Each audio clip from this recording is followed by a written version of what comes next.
হবিগঞ্জ থেকে বাহুবল উপজেলার সভাপতি শেখ মোস্তফা।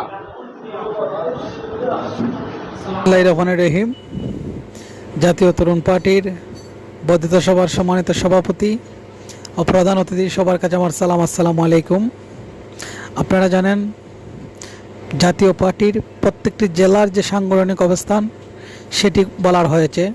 আমি বলতে চাই, হবিগঞ্জ জেলা জাতীয় পার্টি বাবু ভাই এবং জালাল খানের নেতৃত্বে একতাবদ্ধ আছে এবং জাতীয় পার্টির প্রত্যেকটি কর্মসূচিতে হবিগঞ্জ জেলা জাতীয় পার্টির প্রত্যেকটি অঙ্গ সংগঠন নিয়ে এবং প্রত্যেকটি উপজেলা নিয়ে জাতীয় পার্টি অবশ্যই যথাযথভাবে সেই কর্মসূচিগুলো পালন করে।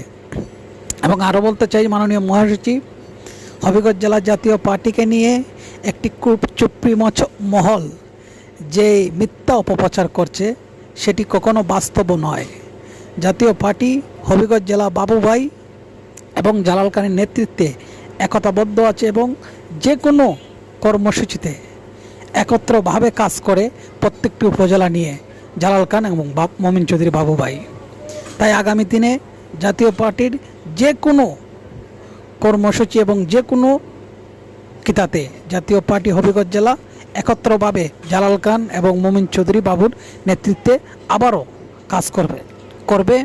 এবং আরও বলতে চাই, আমাদের জাতীয় তরুণ পার্টির আহ্বায়ক সৈয়দ মওদুদ আহমেদ উনি এসেছিলেন, ওনার বোন লন্ডন থেকে এসেছেন, তাই উনি চলে গিয়েছেন।